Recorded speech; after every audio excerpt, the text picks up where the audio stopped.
ఏంటి నీ సుందర వస్త్రాలు? అది నువ్వు ప్రశ్న చేసుకోవాలి. ఇప్పుడు 10 చెప్పాను కదా, వీటిని ధరించుకోమన్నాడు. భక్తులు వీటిని ధరించుకోమన్నారు. ఏంటి ఈ 10ని? 1 మళ్ళీ చదువుతున్నా, జాలి గల మనసు. 2 దయాలత్వము. 3 వినయము. 4 సాత్వికము. 5 దీర్ఘశాంతము. 6 ప్రేమ. 7 సత్యము. 8 నీతి. 9 బలము. 10 సుందర వస్త్ర. ఓకేనా? అర్థమైంది కదా మీకు? వీటిని మీరు ధరించుకోవాలని, అంటే వీటిని మీరు కలిగి ఉండాలి అన్నమాట. స్పష్టంగా అర్థమవుతుంది కదా? వీటిని మీరు కలిగి ఉండాలి అని. ఇవన్నీ ఈ 10 నేను చెప్పిన 10 కేవలం ఎప్పుడైతే చాలా ఉన్నాయి. ఈ 10 యేసయ్యలో ఉన్నాయి. దేవుని స్తోత్రం. యేసయ్యలో ఉన్నాయి. ఎన్ని ఎవరిలో ఉన్నాయి అంటే యేసయ్యలో. యేసయ్యలో ఏముంది? జాలి. జాలి. చూడండి ఒకసారి ఆ మాటలు చూడండి. యేసయ్యలో ఉన్నాయి, మనలో ఉండాలి. యేసయ్యలో ఎన్ని ఉన్నాయి చూడండి. యోనా గ్రంథం చూడండి. యోనా మీకా తెలుసుగా? మీకా గ్రంథం తెలుసు కదమ్మా? ఆ మీకా తీసుకోండి. ఆ తర్వాత చూడండి యోనా గ్రంథం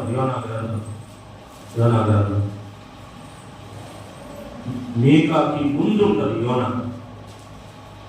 ఓకేనా? ఆమోస్ పక్కనే. అక్కడ ఏమన్నా తీసుకోండి, ఆమోస్ పక్కనే ఉంటుంది. ఆమోస్ పక్కనే యోనా గ్రంథం. ఇట్లా ఇంత వివరణ మీకు ఇస్తున్నా. ఓకేనా? 4వ అధ్యాయము 2వ వచనం ఒకసారి చదవండి. తీసుకున్నారా? 2వ వచనం యోనా గ్రంథము 4వ అధ్యాయం 2వ వచనం చదివిస్తున్నా. యెహోవా నేను నా దేశమందుండగా. ఏంటి యోనా దేశం ఏంటి చెప్పండి? యోనా దేశం ఏంటి? మీ దేశం ఏంటి? భారతదేశం. రైట్. మీ ఊరేంటి? ఓకే, బాగుంది. అట్లా యోనా నా దేశం ఉండగా అని రాస్తాడు చూడు. అంటే నినివేనే నా పట్టణం ఉండగా, నా దేశం ఉండగా ఆయన అనుకున్నాడంట ముందుగానే. ఇట్లు జరుగునని నేను అనుకుంటుని కదా, అందువలననే. అదుగో నీవంటే దేవుడి గురించి చెప్తున్నాడు ఆయన, ప్రభుని గురించి చెప్తున్నాడు. తెలుసుకోండి ప్రభు ఎట్లాంటోడో, దేవాదేవుడు ఎట్లాంటోడో, ఈ సైన్యములకు అధిపతి అయినటువంటి యెహోవా దేవుడు ఎట్లాంటోడో, ఏమండి ప్రభు యేసుక్రీస్తు దేవుడు ఎట్లాంటోడో మీరు తెలుసుకోండి. నీవు కటాక్షము గల దేవుడవనియు, జాలి గల దేవుడనియు, బహు శాంతమును అత్యంత కృపయు గల దేవుడు. చూడండి, ఇలాంటి దేవుడు నీవు, ఇలాంటి దేవుడు నీవు.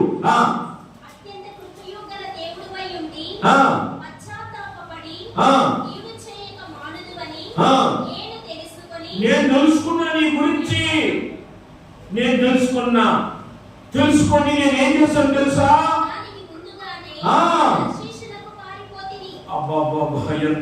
ఎంత బాగా మాట్లాడుతున్నాడు. నాకు తెలుసుకున్నా, నేను తెలుసుకున్నా నువ్వు ఎలాంటి వాడువో, అందుకే నేను ముందుగానే ఏం చేశాను? నువ్వు నన్ను పంపండి ఎక్కడికి? అర్థమవుతుందా? నినివేకి. నేను ముందుగా ఎక్కడికి వెళ్ళాను? ఎందుకు వెళ్ళాను తెలుసా? నీ గురించి నాకు తెలుసులే అయ్యా, నీ గురించి నాకు తెలుసు. ఏం తెలుసు అంటే దేవుడి గురించి మీరు చెప్తారా? మీ దేవుడి గురించి నీకేం తెలుసు అంటే ఏం చెప్తారు మీరు? నీ దేవుడి గురించి నీకేం తెలుసు అంటే ఏం చెప్తావు? నా దేవుడు, ఇక్కడ చెప్పు, ఇదిగో కటాక్షం గల దేవుడు, కటాక్షించే దేవుడు. రెండవది జాలి గల దేవుడు. మూడవది అత్యంత కృపగలిగిన దేవుడు. నాలుగవది కీడు చేసే దేవుడు. దేవుడు సంప్రదించండి. హల్లెలూయా. అది ఈ దేవుడి గురించి తెలుసుకోండి. దేవుడు కావాలి నీకు, దేవుడు కావాలి. ఇంకా నాకు సంబంధం ఉంటే ఉండొచ్చు, నేను కాదని అని శైలి కాదు. కాబట్టి ఇవన్నీ ఆయనలో ఉన్నాయి, ఇవన్నీ ఆయనలో ఉన్నాయి. నేను చెప్పిన ఈ 10 ఆయనలో ఉన్నాయి, ఇంకా ఎక్కువ ఉన్నాయి. ఈ 10 కాదు, నేను చెప్పిన ఈ 10లో ఇక్కడ ఏం లేవో చెప్పండి, మీరు చెప్పండి, ఇద్దరు కాకుండా. ఈ వాక్యంలో నేను చెప్పాను కదా, ఆ 10 కాకుండా వీటికి ఎగస్ట్రా ఉన్నాయి. ఏంటి ఉన్నాయి ఎగస్ట్రా? కటాక్షము, వెరీ గుడ్, అత్యంత కృపగలవాడు, కీడు చేసే. ఇంకా మళ్ళీ వీటికి మనం 3 యాడ్ చేయాలి. ఈ 10కి మనము ఈ 3 యాడ్ చేయాలి. చూడండి, కాబట్టి దేవుడులో ఏముంది? జాలి గల మనసు ఉంది, జాలి గల మనసు ఉంది. ఏంటి ఆయనకున్న జాలి యోనా మీద? యోనా గురించి తెలియదా మీకు? ఏందో మరి కలుగుతున్నారు, కానీ ఏం తెలుసు ఆయన గురించి మీకు? ఒక మాట చెప్పండి, పెద్దగా చెప్పండి. యోనా గురించి మీకు ఏం తెలుసు? తెలిసింది ఒక మాట చెప్పండి.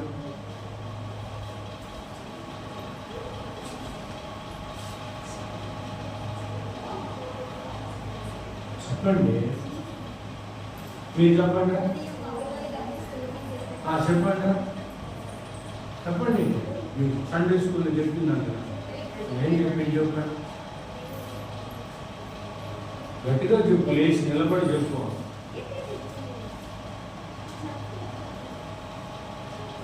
ఏంటి నిలబడి చెప్పు, నువ్వు నిలబడి చెప్పు. నువ్వు ఏం చెప్పి యోనా గురించి మీకేం తెలుసు?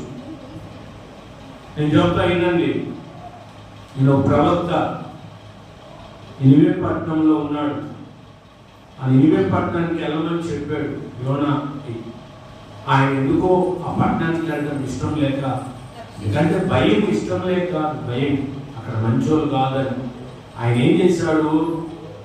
తర్షీషు అనేటువంటి ఒక పట్టణానికి ఓడెక్కి పారిపోతున్నాడు.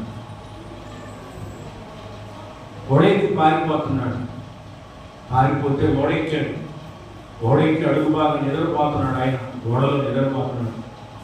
అప్పుడు దేవుడు ఏం చేశాడంటే పెద్ద తుఫాను కలుగు చేశాడు. తుఫాను వచ్చింది అక్కడ. ఈ తుఫాను ఎవరి వల్ల వచ్చిందయ్యా అని ఆ పడవలో ప్రయాణం చేసే వాళ్ళు సీట్లు వేసుకున్నారు.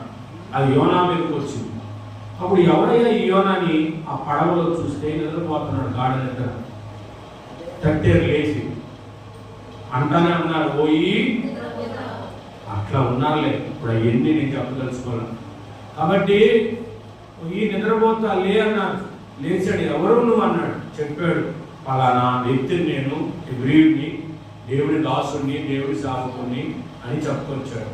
మరి ఏంటి నీ వల్ల ఈ తుఫాను వచ్చింది, ఏం చేయమంటావంటే, సరే ఎత్తి నన్ను సముద్రంలో పడేయండి అన్నాడు. ఆయన అన్నాడు, ఎత్తి నన్ను సముద్రంలో పడేయండి అన్నాడు. మరి వాళ్ళు ఏం చేయాలి? వాళ్ళ ప్రాణం దక్కించుకోవాలి తప్పనిక. అందుకని వాళ్ళు ఏం చేశారంటే ఎత్తి సముద్రంలో పడేశారు. అప్పుడు దేవుడు ఇక్కడ మాట చెప్తున్నా మీకు, ఆ మనుషులు కనికరం చూడకపోయినా, ఆ మనుషులు యోనా మీద జాలి చూపించరే. ఒకటి తీసుకోండి, ఎత్తి పడేస్తే సముద్రంలో ఏమైపోతాడు? చచ్చిపోతాడు కదా. ఆయన ఏమో గజెక్కి పడైంది, ఈతరాదు ఆయనకి. ఒకవేళ ఏదొచ్చిన సముద్రాన్ని ఈడటం అంటే ఇదేమన్నా ఆయన ఏమన్నా చేపలు పట్టే పేతురా సముద్రం ఈడటానికే చెప్పండి. కాబట్టి ఎత్తు సముద్రం వాళ్ళు జాలి చూపించలా, కానీ దేవుడు ఏం చేశాడు? జాలి చూపించాడు. అది ఆ లక్షణం నువ్వు కలిగి ఉండాలంటాడు దేవుడు. నేను కలిగి ఉన్న లక్షణాన్ని నువ్వు కలిగి ఉండంటున్నాడు. ఆ జాలి అనేది నువ్వు కలిగి ఉండంటున్నాడు. మంచి సబ్జెక్ట్ అండి, మంచి వాక్యాలు మీకు. నేను కలిగిన జాలి గల మనసును మీరు కూడా కలిగి ఉండండి. ఈ రోజుల్లో మనుషుల్లో ఎవరిని జాలి గల మనసు? ఎవరు పండుంది? కట్టుకున్న భార్య మీదే భర్తకి చెప్పండి ఇష్టం వచ్చినట్టు తిట్టడం, ఇష్టం వచ్చినట్టు కట్టుకున్న భార్య కూడా ఉన్న భర్త మీద ఇష్టం వచ్చినట్టు ఎట్లా మాట్లాడుతున్నారు మీరు? ఏమండి ఏమండి మామయ్య మామయ్య బావయ్య ఎట్లా పిలుస్తున్నారా? ఎట్లా పిలుస్తున్నారా మీరు? మన పేర్లు పెట్టి పిలుస్తున్నారా? చెప్పండి. అయ్యా నాగరాజు గారు అని పిలుస్తున్నారా? చెప్పండి. రే ఏంటి ఏం ఎక్కువ మాట్లాడుతున్నావు? ఏంటిరా? జాగ్రత్త. ఇంత మాట్లాడుతున్నారు. ఎవరు గౌరవం చూపుతున్నారు? ఎవరు గౌరవిస్తున్నారు చెప్పండి. ఎవరు జాలి చూపిస్తున్నారు చెప్పండి. ఎవరు జాలి చూపిస్తారు? నిలువున నరికేస్తున్నారు మనుషుల్ని. నిలువున నరికేస్తున్నారు మనుషుల్ని. నిలువున చంపేస్తున్నారు మనుషుల్ని. ఎక్కడ జాలి చూపిస్తున్నారు చెప్పండి. దండం పెట్టినా వదలటంలా. దండం పెట్టినా వదలటంలా. చంపేస్తున్నారు, చంపేసుకుంటున్నారు, ఒకరినొకరు చంపేసుకుంటున్నారు. ఈ జాలి గల మనసు మనుషుల్లో నుండి కోల్పోతున్నారు. అయ్యో కన్న కొడుకునే చంపుకున్నారు. కన్న తల్లే చంపుతుంది కన్న కొడుకుని. భార్య చంపుతుంది కట్టుకున్న భర్తని. భర్తే చంపుతున్నాడు కట్టుకున్న భార్యని. హింసలు పెడుతున్నాడు, హింసిస్తున్నాడు. కాబట్టి జాలి గల మనసేది ఏది? జాలి గల మనసు ఇదిగో వాళ్ళు ఎత్తి సముద్రంలో పడేశారు. పోతే మాకెందుకో, మా ప్రాణాలేమో దక్కించుకోవాలనుకున్నారు. ఎత్తి సముద్రంలో పడేశారు. అప్పుడు దేవుడు ఏం చేస్తున్నాడు? పద్మ ఒక పెద్ద చాపకి, ఎవరికి? మనుషులు లేక ఆ పడవలు ఎంతమంది ఉన్నారు చూడండి. మనుషులకు చెప్పలా. ఎవరు చెప్పాడు? మరియమ్మ చెప్పమ్మా. నోరు లేని చాపకు చెప్పాడు. ఏమని చెప్పు మరియమ్మ? ఓ చాప ఓ తిమింగలమా పెద్ద చాప. ఓ తిమింగలమా, ఇదిగో ఆయన నా సేవకుడు, ఆయన నా బిడ్డ. ఈ విషయం కూడా చెప్తున్నాడు. ఆయన నా బిడ్డ, ఆమె నా బిడ్డ. ఎత్తి వాళ్ళు పడేశారు సముద్రంలో. ఇంకొక 5 నిమిషాలుంటే చచ్చిపోతాడు. కాబట్టి నువ్వు సిద్ధపడాడుండు. కాబట్టి దేవుడికి తెలిసింది అంత ప్రణాళిక ముందుగానే. కాబట్టి ఆ చాపకి ఆగ్నిస్తే అది వచ్చి యోనాని మింగివేసింది. కడుపులో ఎన్ని రోజులు దాచిపెట్టుకుంది? 3 రోజులు దేవుడి కోసం. దేవుని మాట ఇందని దాని బుద్ధి చాలి మనుషుల కృతంలా. మనుషులకు ఉండటం లేదు జాలి. దానికి జాలి, అది చూపించింది జాలి. ఎన్ని రోజులు దాచిపెట్టిందో తెలుసా కడుపులో?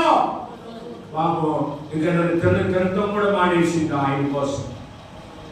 అప్పుడు ఆ కడుపులో ఉండి అడిగాడు, అయ్యా ఊపిరి ఆడటం లేదు. ఏమన్నాడు? ఏమాడుతుంది ఊపిరి? మరి ఊపిరి ఆడటంలా, గాలి పీల్చలేకపోతున్నా, ఇంకొక 3 రోజులు ఉంటే నేను చచ్చిపోతా.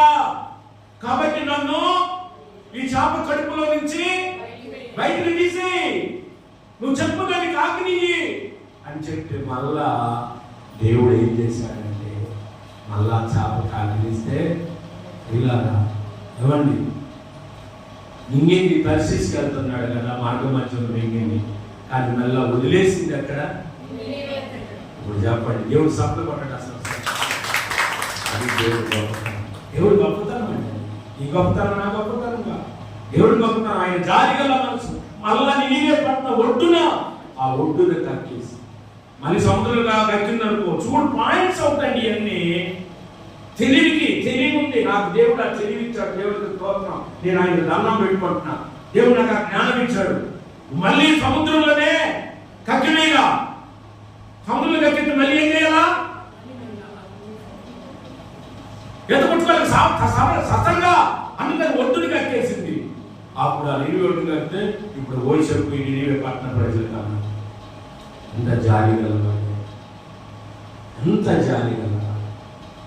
అందుకే ఆ పాటలు అంటాడు, యెహోవా నా బలమా యథార్థమైనది నీ మార్గం పరిపూర్ణమైనది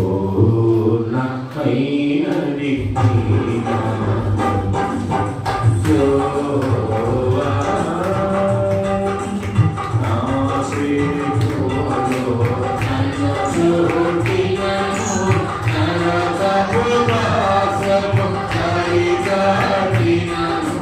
నా సేవకుడు నన్ను చూడినను నరకపు వాసము కరిగాడినను.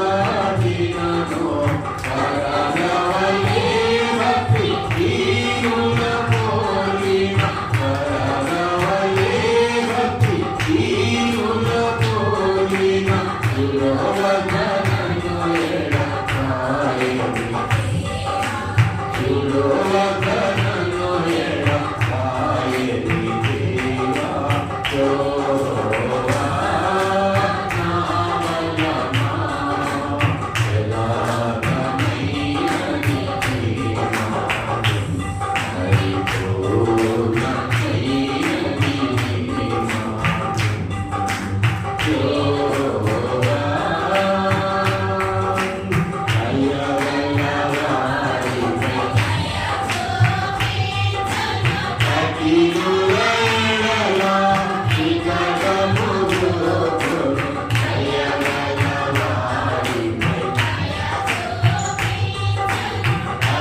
అతిథులైనలా నికటము చూపుడు. చాలీసులయత కార్యముననగును, చాలీసులయత కార్యముననగును. కారమునేన కారాధికారి, కారమునేన కారాధికారి. యెహోవా నా బలమా యథార్థమైనది నీ మార్గం పరిపూర్ణమైనది నీ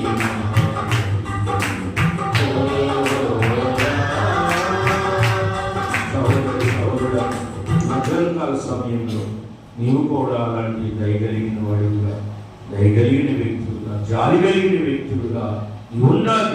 ఆయన జాలి గల మనస్సు, యేసుక్రీస్తు వారి మనస్సు జాలి గల మనస్సు. అందుకే క్రీస్తు యేసునకు కలిగిన ఈ మనసును మీరును కలిగి ఉండడానికి పౌరుషం జాలి. యేసు ప్రభు ఇట్లాగే అంత బైబిల్లోనే కాదండి, బైబిల్ ఆ పట్ల ఎంత జాలి చూపాడు, ఎంత జాలి చూపించాడు, ఎంత జాలి. పాట కూడా ఎంత పాట కూడా ఏది మనలో ఉందా ఆ జాలి గల మనసు. యేసు ప్రభు ఇంకా జాలి చూపించిన బైబిల్లో ఒక సందర్భాన్ని మీరు విశ్వాసం చెప్పండి, ఒక సందర్భాన్ని చెప్పండి అంటున్నా, వాక్యం చెప్పమంటున్నా, ఒక సందర్భాన్ని చెప్పండి అంటున్నా. ఆయన జాలిపడి ఒక సందర్భం. ఇశ్రాయేలు ప్రజలు కుష్ఠరోగుల పట్ల, అవునా, వాళ్ళు కుష్ఠరోగం వస్తే కరుణమణి సినిమా చూశారుగా, కరుణమణి సినిమా చూశారు కదా. కుష్ఠరోగి అందరూ ఊరవతల పండగలో ఊరవతల పెడితే ఆయన దగ్గరకు పోయి ఆయన దగ్గరకు వస్తుంటే అయ్యా అయ్యా నువ్వు నా దగ్గర రాబాకయ్యా, అందరు నన్ను ఊరు వెళ్ళించాను అని చెప్తే అలా అనుకోండి. ఎందుకంటే నీకు బాగా గుర్తు చేస్తాను, నీకు గుర్తుకు రాలేదేమో కానీ ఆగరు బిడ్డలు తిత్తులో నీళ్లు ద్రాక్షరసం అయిపోయి నీళ్ళు అయిపోయి తాపడానికి వాడికి ఏం లేవు. ఏం తాపాల వాడికి? వాడు ఏమి ఏడుతున్నాడు, ఆ పిల్లోడు ఏడుతున్నాడు. ఎవరు ఆ పిల్లోడు? సుప్రియా నేనా? ఎవరు ఆ పిల్లోడు? మీరు చెప్పలేకండి, నేను అడిగిన వాళ్ళు చెప్పండి. చాలా ఎవరు ఆ పిల్లోడు? ఆగరు కుమారుడు సంగతి అందరికీ తెలుసులే. ఆ పిల్లోడు పేరు చెప్పట్టు. ఆగరు కుమారుడు ఎవరు? ఇస్మాయిల్. వాడు చిన్నోడు, ఏడుతున్నాడు. ఆ తిత్తులో నీళ్ళైపోయి తాపడానికి ఏం లేవో వాడికి. ఏం చెయ్యాలా? ఆమె తీసుకో. ఏడుతుంటే, పిల్లలు ఏడుతుంటే తల్లిదండ్రులు కొన్నిసార్లు ఏమొస్తుంది చెప్పండి? ఇసుకొచ్చుద్ది. వాళ్ళు ఏడుతుంటే ఇసుకు వస్తుంది. ఏంటంటే పొద్దు ఊకులు ఏడుతున్నాడని ఏం చెప్తారు? పడతారు కూడా. ఈమె కూడా ఏడుతుంటే ఏం చేసింది? ఎత్తి పదలో పడేసింది. అక్కడ పదుంటే ఆ పదలో పడి ఏడుతున్నాడు. చిన్నోడు ఇస్మాయిల్ ఏడుతుంటే పిల్లరా, అప్పుడు దేవుడు ఆ చిన్నోడు ఏడుతున్నాడు. మరి బిడ్డ ఏడుతున్నాడు, ఇస్మాయిల్ ఏడుతున్నాడని దేవదూతను గమనించింది. ఆ తిత్తులో నీళ్ళు, అందులో అది ఎడారి బాగా గుర్తుపెట్టుకోండి. ఎడారిలో బయర్స్పై ఎడారిలోకి తీసుకెళ్ళి అప్పుడు దేవుడు ఏం చేశాడు తెలుసా? ఎంత జాలి చేస్తున్నా, ఎంత జాలి మన మీద, మన బిడ్డల మీద ఎంత జాలి చూపిస్తాడు. ఏడుతాడు. కొట్టాడు చూపా. రేపు నీకు ఒకవేళ పుట్టాడు అనుకో, పుడతానే ఇలా కాకపోతే నేను వీడానికి కానీ ఒక కొడుకు నెత్తాలి. నువ్వేం బాధపడగలవు, నువ్వేం ప్రార్థన రావు సరిగా. ప్రార్థన మొరపెట్టుకుంటే కాదు వచ్చి ఆఖరిలా అన్నలాగా. కాబట్టి ఏడుతుంటే నువ్వు పడతావు.